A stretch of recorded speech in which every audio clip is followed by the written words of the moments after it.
पर भारत की स्पेशल 7 की स्ट्राइक जारी है। दुनिया के अलग अलग देशों में आतंक परस्त पाकिस्तान को भारत बेनकाब कर रहा है। सांसदों के डेलीगेशन के 7 ग्रुप अब तक कई देशों का दौरा कर चुके हैं और अन्य देशों के दौरे पर हैं। बैजयंत पांडा का ग्रुप सऊदी अरब, रविशंकर प्रसाद का ग्रुप इटली, संजय झा का ग्रुप जकार्ता, श्रीकांत शिंदे का ग्रुप कांगो, शशि थरूर का group Panama city, Supriya Sule का ग्रुप दक्षिण अफ्रीका और कनिमोई का ग्रुप ग्रीस पहुंच चुका है।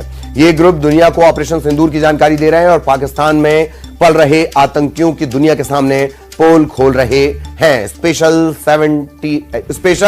7 की यह स्ट्राइक है।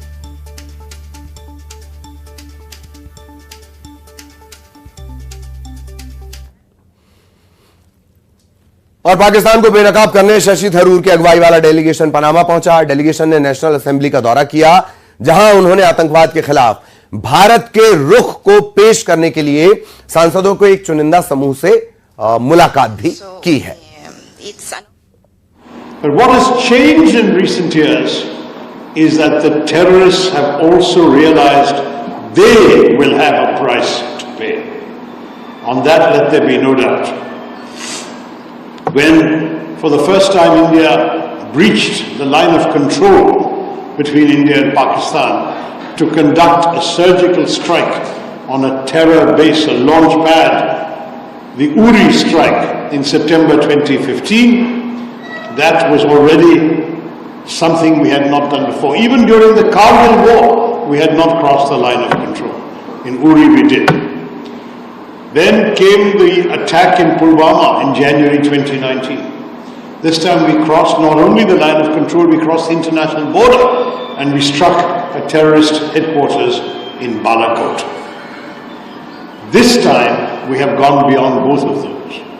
We have not only gone beyond the line of control and the international border, we have struck at the Punjabi heartland of Pakistan by hitting terror bases, training centers, terror headquarters in 9 places.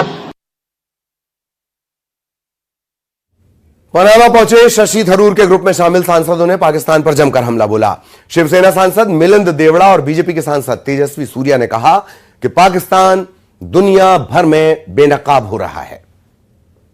हमने पूरे विश्व को अहिंसा और शांति का बहुत ही महत्वपूर्ण संदेश दिया, लेकिन यही भारतीय संस्कृति ने विश्व को, अंतर्राष्ट्रीय स्तर को यह भी एक बहुत महत्वपूर्ण संदेश दिया कि अधर्म के खिलाफ लड़ना, लड़ाई लड़ना, जंग लड़ना एक केवल उचित नहीं बल्कि अनिवार्य है। The days of passivity are gone।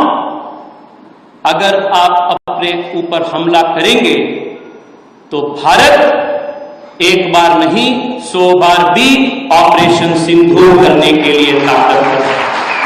इसलिए सिर्फ भारत की लड़ाई नहीं है, भारत की जंग नहीं है अकेला, ये हम सब का जंग है, पूरे विश्व का जंग है। Which is why as one world we must come together to defeat terrorism.